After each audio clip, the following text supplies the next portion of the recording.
नमस्कार दोस्तों, पेंशन बढ़ोतरी का इंतजार कर रहे लाखों पेंशन धारकों के लिए इस वक्त की बहुत ही महत्वपूर्ण और इम्पोर्टेंट अपडेट निकलकर सामने आ चुकी है, जिसके बारे में दोस्तों आज की इस वीडियो के अंदर बात करेंगे। जी हां दोस्तों, बिग ब्रेकिंग न्यूज आप सभी के लिए निकलकर आ चुकी है। ईपीएस 95 हायर पेंशन को लेकर बड़ी मीटिंग सामने आई है। ईपीएस 95 हायर पेंशन धारकों के लिए पेंशन पर बड़ी खबर है। हायर पेंशन को लेकर मीटिंग से आप सभी के लिए इंपॉर्टेंट अपडेट निकलकर सामने आ चुकी है। इसके बारे में दोस्तों आज की इस वीडियो के अंदर बात करने की कोशिश करेंगे। साथ ही साथ दोस्तों डीए और डीआर पर खुशखबरी है। जुलाई 2024 से महंगाई भत्ता सीधा आप सभी के लिए फाइनल हो जाएगा। इतनी बढ़ेगी आप सभी की सैलरी और पेंशन। तो आखिरकार दोस्तों आप सभी की सैलरी और पेंशन कितनी बढ़ने वाली है, आप सभी को जुलाई 2024 से कितना महंगाई भत्ता मिलने वाला है, इसको लेकर दोस्तों आप सभी के लिए बड़ी अपडेट आ चुकी है। इसके बारे में दोस्तों आज की इस वीडियो के अंदर चर्चा करेंगे। साथ ही दोस्तों यहाँ पर शिक्षकों और कर्मचारियों के लिए राहत भरी खबर है। मिलेगा पुरानी पेंशन योजना का लाभ। विभाग ने इसको लेकर दोस्तों ब्यौरा मांग लिया है। तो कर्मचारियों को कैसे पुरानी पेंशन योजना का लाभ मिलेगा, इसके बारे में भी दोस्तों आज की इस वीडियो के अंदर बात करने की कोशिश करेंगे। साथ ही साथ दोस्तों यहाँ पर मोदी सरकार ने सरकारी कर्मचारियों को दिया बड़ा तोहफा। जी दोस्तों, महीने की इस तारीख को 55% हो जाएगा महंगाई भत्ता। सरकारी कर्मचारियों को गिफ्ट दिया गया है। तो आखिरकार किस महीने की कौन सी तारीख को 55% आप सभी का महंगाई भत्ता किया जाएगा। वहीं दोस्तों ईपीएस 95 पेंशन धारकों के लिए ताजा खबर है। मुद्रास्फीति को ध्यान में रखकर बढ़ाएं पेंशन योग्य वेतन की सीमा। इसको लेकर दोस्तों आप सभी के लिए बड़ी और इंपोर्टेंट खबर निकलकर सामने आ चुकी है, जिसके बारे में दोस्तों आज की इस वीडियो के अंदर संपूर्ण रूप से जानकारी आप सभी को देने की कोशिश करेंगे। जी हां दोस्तों, आप सभी के लिए आई तमाम बड़ी पेंशन धारकों के लिए जो खबरें निकल कर आ रही है, उनकी चर्चा आज की इस वीडियो के अंदर करेंगे। इसलिए आप सभी से निवेदन करते हैं कि दोस्तों आज की इस वीडियो को आप लास्ट तक जरूर देखिएगा। साथ ही अगर हमारे चैनल पर आप पहली विजिट कर रहे हैं, हमारे वीडियो की पहली बार देख रहे हैं, तो दोस्तों हमारे चैनल को भी सब्सक्राइब कर लें और वीडियो को लाइक जरूर करें। तो चलिए बिना किसी देरी के अंदर वीडियो में यहाँ पर खबरों का सिलसिला शुरू करते हैं। जी हां दोस्तों, ईपीएस 95 पेंशन धारकों के लिए हायर पेंशन को लेकर बड़ी खबर आ रही है। हायर पेंशन को लेकर मीटिंग से आप सभी के लिए बड़ा अपडेट निकलकर सामने आ चुका है। ईपीएस 95 हायर पेंशन को लेकर पेंशन भोगियों का गुस्सा चरम सीमा पर है। महाराष्ट्र में ईपीएस 95 पेंशनर्स की बैठक आयोजित की गई। इस बैठक में पेंशन धारकों ने कहा कि सुप्रीम कोर्ट द्वारा हायर पेंशन को लेकर जो आवश्यक दिशा निर्देश जारी किए गए थे, उससे लाखों पेंशन धारकों में पेंशन बढ़ोतरी की आशा जगी थी। लेकिन सरकार ने और ईपीएफओ ने मनमानी की वजह से पेंशन धारकों की उम्मीद पर बहुत ही बड़ा झटका लगा दिया है। जी हां दोस्तों, आप सभी को बता दें कि हायर पेंशन को लेकर सुप्रीम कोर्ट के सामने पेश किए गए सबूत और सभी तर्कों पर गौर करने के बाद सुप्रीम कोर्ट ने हायर पेंशन देने का फैसला किया। फिर भी 1.5 साल बीत गए लेकिन हायर पेंशन शुरू नहीं हो सका, जबकि इस संबंध में संसद के दोनों सदनों में विपक्षी दलों के सांसदों ने न्यूनतम पेंशन की राशि बढ़ाने व हायर पेंशन पर सुप्रीम कोर्ट के निर्णय और निर्देश को शीघ्र लागू करने में देरी पर विरोध व्यक्त किया। दोस्तों, इस योजना के तहत लाभार्थी को पेंशन योग्य राशि निर्धारण करने और पेंशन योग्य वेतन अवधि और पेंशन योग्य वेतन को ध्यान में रखते हुए एक सूत्र के हिसाब से पेंशन दी जाती है, जिसमें पेंशन योग्य सेवा गुणा पेंशन योग्य वेतन भाग 70 का लगाया जाता है और इसी के आधार पर आप सभी की पेंशन बनती है। वही दोस्तों, पेंशन धारकों की बैठक में चर्चा के बाद सर्वसम्मति से यह तय किया गया कि पेंशन को लेकर केंद्र सरकार द्वारा दी गई टेंशन को ध्यान में रखते हुए इस बार पेंशन धारकों की फौज लोकसभा चुनाव में मौजूद केंद्र सरकार को सबक सिखाएगी।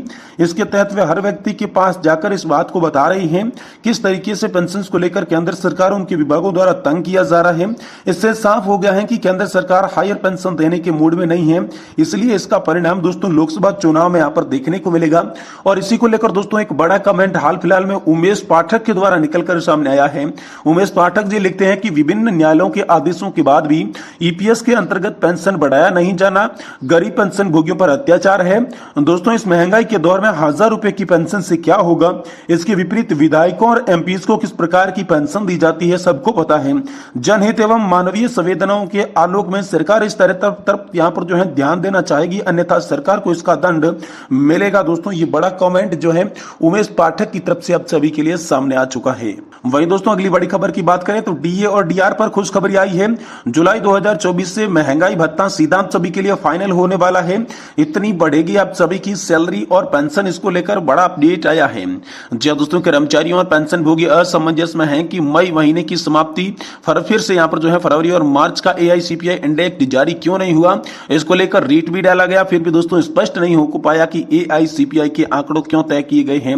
ऐसे में क्या सरकार की मंशा है जुलाई 2024 से महंगाई भत्ता देने की या फिर कुछ और इरादा है, इसको लेकर बड़ी खबर आ रही है। आप सभी को बता दूं कि एआईसीपीआई के आंकड़ों के हिसाब से महंगाई भत्ता तय किया जाता है। साल में 2 मई 6 मई के आधार पर 2 बार महंगाई भत्ता बढ़ोतरी की जाती है। आपको बता दूं कि एआईसीपीआई का प्रत्येक महीने के अंतिम दिन लेबर ब्यूरो की तरफ से आंकड़ा जारी किया जाता है। कुल 6 महीनों के आंकड़ों को जोड़कर महंगाई भत्ता तय किया जाता है, लेकिन 2 महीनों के आंकड़े जारी नहीं किया गया, जिससे जुलाई 2024 में महंगाई भत्ता कितना होगा ये दोस्तों समझ के परे हैं। कर्मचारी संगठन लंबे समय से मांग कर रहे हैं कि 50% महंगाई भत्ता होने के बाद उनको बेसिक में मर्ज किया जाए, क्योंकि 5वें वेतन आयोग ने एक बार फिर से ऐसा किया। उसी को देखते हुए सरकार इस बार महंगाई भत्ते को बेसिक में मर्ज करे। वहीं दोस्तों जानकारों का यह भी मानना है कि जुलाई 2024 से सरकार महंगाई भत्ते की बेसिक में मर्ज करना चाहती है। लोकसभा चुनाव की समाप्ति के बाद इसकी आधिकारिक घोषणा भी हो सकती है। दोस्तों अगर जुलाई से महंगाई भत्ता बेसिक पे में मर्ज होता है तो दोस्तों आपकी सैलरी और पेंशन में कितनी बढ़ोतरी होगी, चलिए आपको बताते हैं। देखिए मान लीजिए किसी भी कर्मचारी या फिर पेंशन भोगी की बेसिक 40,000 रुपए है तो उनका 50% महंगाई भत्ता 20,000 रुपए हो जाता है, और महंगाई भत्ता मर्ज करने के बाद कर्मचारी की नई बेसिक 60,000 रुपए हो जाएगी। इस प्रकार जुलाई 2024 से आप सभी को यहाँ पर जो है 0% महंगाई भत्ता मिलेगा। वहीं पर अगर केंद्र सरकार महंगाई भत्ते को बेसिक पे में मर्ज नहीं करती है, जिस प्रकार से महंगाई भत्ता मिल रहा है उसी प्रकार से महंगाई भत्ता मिलता रहा, तो यानी जुलाई 2024 में 4% की बढ़ोतरी अगर होती है तो कुल महंगाई भत्ता 54% हो जाएगा। तो इस आंकड़े के हिसाब से उनकी सैलरी और पेंशन में कितनी बढ़ोतरी होगी, तो देखिए पहले जो हमने माना था 40,000 रुपए की बेसिक वही मानती है, और 54% डीए के हिसाब से कुल महंगाई भत्ता आप सभी का जो है यहाँ पर बन जाता है 21,600 रुपए। और इस हिसाब से देखें तो दोस्तों 1,600 रुपए पेंशन बढ़ोतरी आप सभी को यहाँ पर अधिक मिलने वाली है। अगर मर्ज करते हैं तो 1,600 रुपए कम मिलेंगे, लेकिन अगर मर्ज नहीं करते हैं तो 1,600 रुपए अधिक मिलेंगे।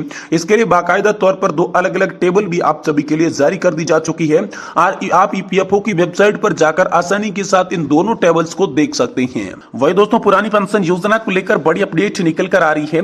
शिक्षकों कर्मचारियों के लिए राहत भरी खबर है, मिलेगा पुरानी पेंशन योजना का लाभ, विभाग ने मांगा ब्यौरा। जी हां दोस्तों आप सभी के लिए बड़ी खबर है। जो कर्मचारी एनपीएस के तहत आए थे और अब ओपीएस के तहत स्विच करना चाहते हैं तो उनके लिए दोस्तों विभाग ने ब्यौरा मांग लिया है।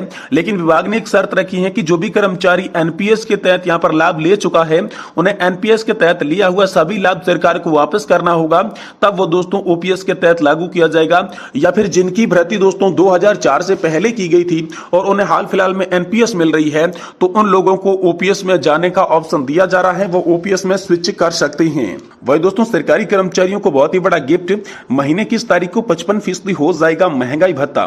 जी हां दोस्तों केंद्रीय कर्मचारियों के लिए एक बार फिर से खुशखबरी आई है। जुलाई 2024 में महंगाई भत्ता एक बार फिर बढ़ने जा रहा है। सूत्रों ने बताया जा रहा है कि केंद्र सरकार महंगाई भत्ते में जुलाई में दोस्तों 4% की बढ़ोतरी कर सकती है। केंद्र सरकार साल में करीब 2 बार महंगाई भत्ता बढ़ाती है, पहला जनवरी और दूसरा जुलाई में प्रभावित होता है। सरकार ने जनवरी में महंगाई भत्ता 4% बढ़ा दिया है, इससे अब दोस्तों बढ़कर 50% महंगाई भत्ता हो गया है। अब देखना होगा कि महंगाई भत्ता अगला कितना बढ़ता है। उम्मीद की गई है कि दोस्तों महंगाई को देखते हुए इस बार केंद्र सरकार का यहाँ पर जो पेंशन भोगियों का महंगाई भत्ता जो है वो दोस्तों 4 से 5% बढ़ सकता है। केंद्रीय कर्मचारियों को फिलहाल 50% महंगाई भत्ता मिल रहा है। ये जनवरी 2024 से प्रभावी है। महंगाई भत्ते में अगली बढ़ोतरी जुलाई से लागू होगी, लेकिन मंजूरी का समय सितंबर में हो सकता है। पिछले साल के रिकॉर्ड को देखते हुए सरकार इस महंगाई भत्ते में सितंबर तक बढ़ाने का ऐलान कर सकती है। फिलहाल सरकारी कर्मचारियों को 50% महंगाई भत्ता मिल रहा है, लेकिन इसकी भी घोषणा सरकार ने दोस्तों मार्च में कर दी थी। तो दोस्तों यहां पर जो है आप सभी के लिए एक बार फिर से जुलाई के अंदर 55% आप सभी का महंगाई भत्ता हो सकता है, क्योंकि ताजा आंकड़ों के आधार पर यह पता चला है कि इस बार दोस्तों आप सभी के महंगाई भत्ते में 4% की नहीं बल्कि 5% की बढ़ोतरी होने वाली है, जिससे हाल फिलहाल में 50% महंगाई भत्ता आप सभी का 55% हो जाएगा। और पेंशन धारकों और कर्मचारियों को इस डीए और डीआर की सौगात दोस्तों मिलने वाली है। वही दोस्तों यहां पर पेंशन धारक ये भी मांग कर रही हैं कि मुद्रास्फीति को ध्यान में रखते हुए पेंशन योग्य वेतन सीमा को भी बढ़ाया जाना चाहिए, जिससे कर्मचारियों और पेंशन धारकों को बेहतर भविष्य के अंदर पेंशन देखने को मिल सके। हालांकि ये मांग लंबे समय से की जा रही है, पर अभी तक केंद्र सरकार का इस पर कोई भी जवाब सामने नहीं आया है।